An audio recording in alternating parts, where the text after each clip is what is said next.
College की स्थापना आधिकारिक तौर पे हो गई है, जिसके लिए मैं डीन साहब, एमएस साहब, डॉक्टर शमशूर सर, डॉक्टर प्रकाश, डॉक्टर एनडी सर और भी हमारे सारे सम्मानित चिकित्सक, कर्मचारी, नर्सिंग स्टाफ, मार्केटिंग के लोग, आप सब लोगों को मेरे दिल की गहराइयों से बहुत बहुत धन्यवाद।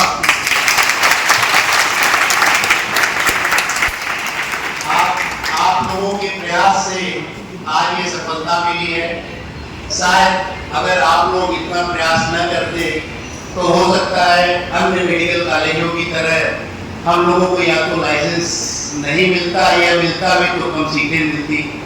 बट ईश्वर की बहुत बड़ी अनुकंपा है कि हम लोगों ने फर्स्ट एफर्ट में प्रयास किया और नेशनल मेडिकल कमीशन ने 150 सीट एक साथ केएमसी अस्पताल को दिया।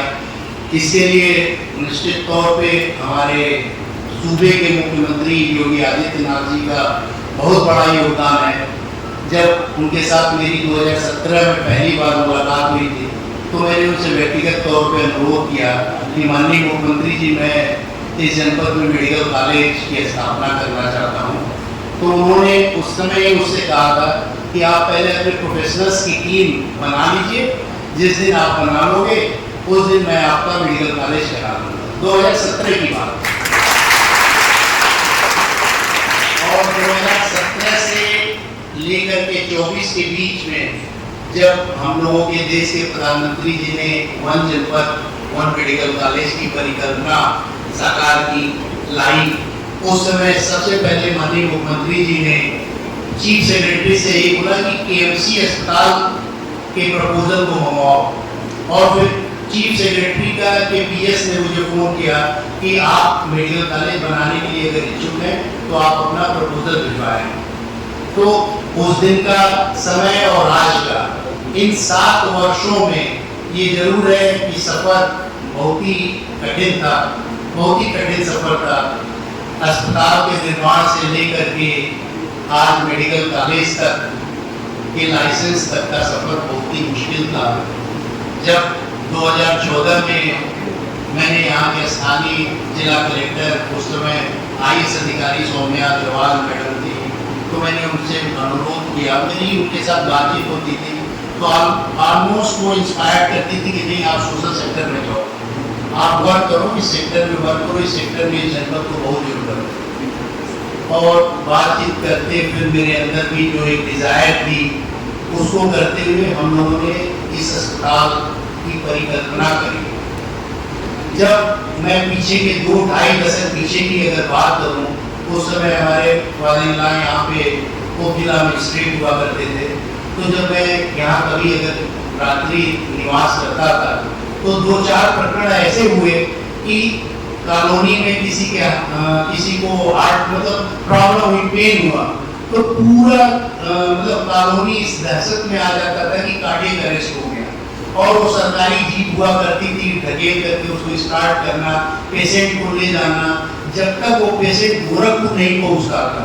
मतलब ऑलमोस्ट महाराजगंज से गोरखपुर की दूरी जो आज हम 1 घंटे में तय कर रहे हैं, उस समय 3, 3.5, 4 घंटे लग जाते थे। इतनी खराब रोड थी।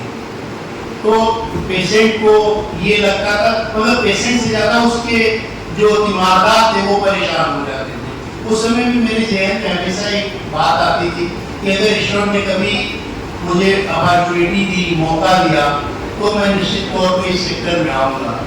और 2014 के बाद से अनवरत हमने इस सेक्टर में काम किया और ईश्वर की ऐसी कृपा थी कि मुझे साथ भी मिलता गया। हालांकि जब इस अस्पताल की स्थापना हुई 2017 में 4 फरवरी को, तब से लेकर के और 19 तक 18 तक का जो पीरियड था बहुत ही खराब पीरियड था। उसमें न यहाँ कोई डॉक्टर आना चाहता था, और अगर डॉक्टर में किसी तरीके से उसको रिक्वेस्ट करके लाता भी था भला फुसला करके, तो उसके पास कोई क्लिनिकल स्टाफ नहीं होता था, पेशेंट नहीं रहते थे। स्थानीय जो यहाँ के प्लेयर्स थे, सो कॉल्ड डॉक्टर्स, मतलब उसमें 2 ही 4 MBBS हुआ करते थे, अदरवाइज सब तो वही या तो आयुर्वेदा के थे या और छोटे छोटे अपने प्रैक्टिशनर थे। तो उन लोगों का यही कहना रहता था कि यार उस अस्पताल में मत जाना, वहाँ तो सब लूट लेंगे। जबकि फैक्ट ये था कि इस अस्पताल की स्थापना के पीछे एक ही लॉजिक था। डे फर्स्ट से मैं हमेशा कहता था कि नहीं, मुझे मेडिकल कॉलेज होना। मुझे नहीं मालूम था मेडिकल कॉलेज का क्या वे होता है, कैसे होगा, कैसे नहीं होगा, लेकिन सिर्फ यही है एक बात कि अगर किसी चीज़ को शिद्दत से चाहो तो पूरी कायनात मदद करती है।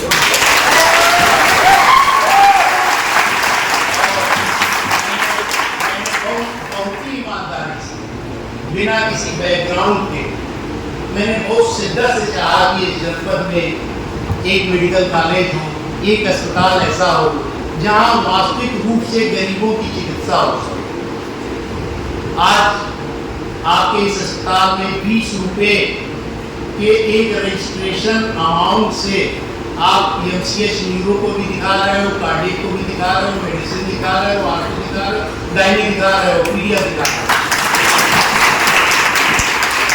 अगर किसी जनपद में लोग पेशेंट का ट्रीटमेंट करते करते जो पेशेंट होता था उसके घर की जमीनें गिरवी रखी जाती थी, सोने जेवर बंधक रखे जाते थे, और लास्ट में इन्हीं पेशेंट का ये कहा जाता था कि अब तो साहब ऊपर वाले ने डिसाइड किया तो कुछ नहीं हो सकता। हमने ऐसे बहुत ढेर सारे केसेस देखे हैं, क्योंकि मैं बैंकिंग इंडस्ट्री से जुड़ा हूँ। हमारे पास तमाम ऐसे व्यापारी जो हमारे अच्छे मित्र हुआ करते थे, पता चले कि किसी दिन उनकी कभी डेथ हो गई, उनका बच्चा, छोटे छोटे बच्चे बार बार उठाए आते थे कि अंकल अब मेरा नाम अकाउंट ओपनिंग फॉर्म में कर दिया। तो मुझे बहुत अफसोस होता था कि जो हुए बच्चे हैं, जब तक फादर थे वो अपने घर में रहते थे, आज वो बच्चे बेचारे बाल उड़ा करके अपने पिता के व्यापार के लिए काम करने के लिए आए। मुझे अंदर से बहुत ही कष्ट होता था कि मैं इन बच्चों की या और लोगों की कैसे मदद करूं। और कुछ ईश्वरीय प्रेरणा थी कि इस अस्पताल के निर्माण के बाद मुझे धीरे धीरे चिकित्सक मिलते गए, और मैं बहुत ही शुक्रगुजार हूँ डॉक्टर रफीक का, जो डॉक्टर रफीक साहब नहीं आए थे इस अस्पताल में, पैथोलॉजी के डॉक्टर साहब हैं मेरे साथ एसोसिएट थे, 2017-18 की बात है। ये बेचारे इतने फ्रस्ट्रेट हो जाते थे कि यहाँ पे कोई काम ही नहीं होता। बट आफ्टर डॉक्टर रफीक, मैं ये कह सकता हूँ कि डॉक्टर रफीक साहब आए, डॉक्टर शमसुल साहब आए, EMT सर्जन साहब आए, और भी ढेर सारे चिकित्सक जिन्होंने अपना बेस्ट योगदान दिया, और आज आपका ये अस्पताल एक मेडिकल कॉलेज के रूप में स्थापित हो गया है। इस मेडिकल कॉलेज से जिस जनपद को सिर्फ ये कहा जाता था कि साहब ये पिछड़ा जनपद है, 2009-10 की मैं आपको बात बताऊं, ITM इंजीनियरिंग कॉलेज की स्थापना हो गई थी। एक बार हम लोग क्रिकेट मैच खेलने ITM गीता और ITM महाराजगंज में टीम गई हुई थी। तो जब ये सब बच्चे उतर रहे थे तो सब कह रहे थे देखो जंगली सब आ गए, मतलब जंगल से आ गए। इस जनपद की पहचान इसी से होती है, और इस जनपद में यही कहा जाता था साहब यहाँ पे पौधे रोपे जाते हैं, सागौन के पेड़ रोपे जाते हैं, बट अब मैं शान से कह सकता हूँ सिर्फ सागौन के पेड़ नहीं रोपे जाते हैं, MBBS के बच्चे भी रोपे।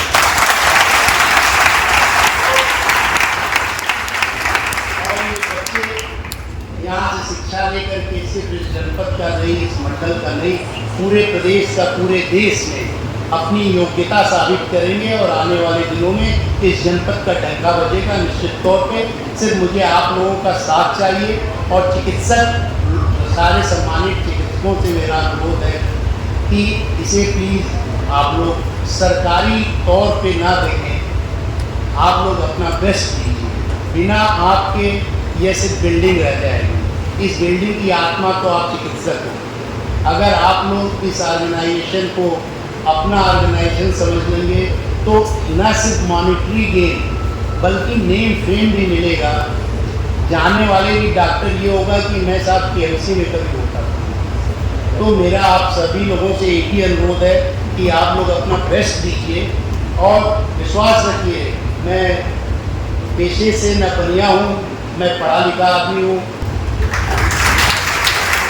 मैंने इलाहाबाद विश्वविद्यालय से MBA किया उस समय जब 25-50 रुपये फीस हुआ करती थी। तो मैं पेशे से न बनिया हूँ न सेठ हूँ, मैं पढ़ा लिखा आदमी हूँ। निश्चित तौर पे मेडिकल की पढ़ाई मैंने नहीं करी है, लेकिन मैं जिस विधा में पढ़ा हूँ उसमें मास्टर हूँ। तो मैं आप लोगों से भी, चिकित्सकगण से भी यही अनुरोध करूँगा कि आप लोग अपने प्रोफेशन में 2 कदम आगे आइए। मैं पूरी ईमानदारी और ट्रांसपेरेंसी से आप लोगों के पीछे हूँ, बड़े भाई के रूप में हूँ, आपको कभी कोई तकलीफ नहीं होगी। लेकिन जब ये कंप्लेंट आती है कि फलां विभाग के डॉक्टर ने मुझे मतलब पेशेंट को मेंटेन नहीं किया, तो मुझे तकलीफ होती है। मैं डॉक्टर को बोल तो कुछ नहीं सकता हूँ, अनुरोध जरूर करूँगा अगर थोड़ा अपना एफर्ट बेस्ट दें तो ये कॉलेज, ये अस्पताल सिर्फ जनपद में नहीं बल्कि पूरे उत्तर प्रदेश में एक अपना स्थान बनाए। अपनी शुभकामनाएं देता हूँ और सभी विभाग के कर्मचारी, चाहे वो हमारे सफाई कर्मी हो, चाहे नर्सिंग हो, चाहे IT सेक्शन हो, MRD डिपार्टमेंट हो। MRD डिपार्टमेंट आपका एक पिलर के तौर पे डेवलप हुआ, IT सेक्शन में HR डिपार्टमेंट आपका एस्टेब्लिश डिपार्टमेंट हो गया है। तो आप सब मिल करके इसको एक टीम स्पिरिट के साथ चलाइए। और जो मेरा विजन है, जो मेरा एक स्वप्न है, इस जनपद को स्वास्थ्य, उसमें आप अपना योगदान दें। के साथ